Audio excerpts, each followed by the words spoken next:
Hello and welcome to the final episode in our pilot series of videos. We at Nostalgia Files have spent the last couple months polishing the delivery of our content to you, so the way you're seeing this video is the layout we will most likely be using for the coming months. Don't get me wrong, there are plenty of ways to improve, so please do us the honor of leaving feedback in the comments below. Today we have a game that has been giving us nostalgia boners since 1986, so grab your sword and shield, put your green tunic on, and turn it up because today we are talking about the Legend of Zelda for the NES. I gotta say, this game's origin story is pretty amazing. The game's creator, Shigeru Miyamoto, takes to the concept of this game very personally. In a way, it is his story. When he was a kid, there wasn't much around to do, no toys or television or video games, so Miyamoto passed the time by traversing the countryside exploring. He would often come across very unexpected things. One day he stumbled into a cave and, being quite courageous, grabbed a lantern and walked right in, discovering a small cave system. And here you have the basis of one of the most groundbreaking gaming franchises of all time. Nintendo had a very different idea of game in mind when starting this project. It was initially supposed to be a dungeon building simulator. You see, The Legend of Zelda was one of the big launch titles for the Famicom disk system, which stored games on floppy disks. Nintendo intended to take advantage of this technology as the disks were easily rewritable.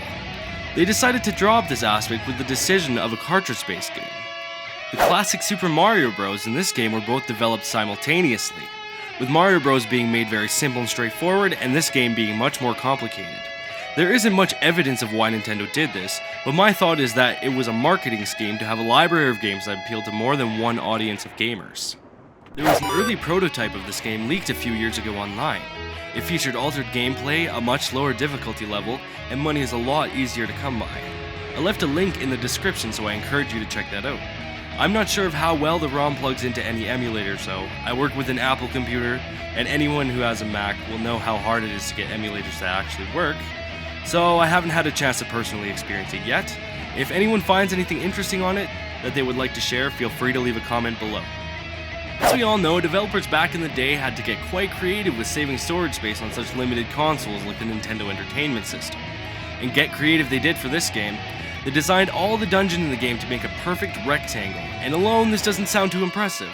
However, they did their game up a little bit when they designed all of the dungeons to be very similar to the names. Some examples are the Lion Dungeon, or the Zelda Dungeons. It's dangerous to go alone. Take this useless hint that you won't be able to understand. Everyone who's played this game knows of the old map, but you know one of his hints took 25 years to decipher? The hint was 10th enemy has the 9th bomb, and it took a decade and a half to figure out. It isn't uncommon that a very rare retro game will sell for thousands of dollars. Some good examples are the Nintendo World Championship cartridge, which sold for around $21,000, or Gamma Attack for nearly $50,000. The Legend of Zelda has its own holy grail that has went between collectors since its appearance, and that is an extremely rare yellowish prototype cartridge. It's hard to say what something so priceless is worth, but its most recent sale was a whopping $150,000. The timeline of the Legend of Zelda series is very complex to say the least, but in context to the rest of the game, the first one is actually closer to being the last. After Ocarina of Time, the timeline splits into 3 categories. One of the categories, as you can see, is created if the hero is defeated in the Ocarina of Time. This followed by mostly old games, and this game is the second last in the timeline. Link makes a pretty cool cameo in the original Final Fantasy game, however only in the Japanese release. In Elfheim you can find a gravestone that says "Here lies Link." Hey, while we're on the subject of Final Fantasy, we actually did a Nostalgia Files episode on it already. So if you haven't checked it out and you like our videos, you can find a link in the description below. Following the rights of fair use and copyright laws, I believe this should be okay if I show you this in my video.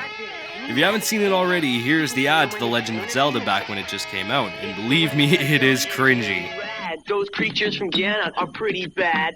Octorok's Tech-Tech's levers too. But with your help, our hero pulls through. Yeah, go Link, yeah, get Zelda.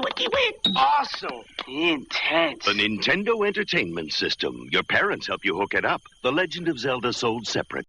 Hey, thanks for watching. I hope you like what we're doing with these videos, and we plan to do many more. If you want more content, you can always check out our Facebook page, or click one of the frames on the end screen to get to one of our older videos.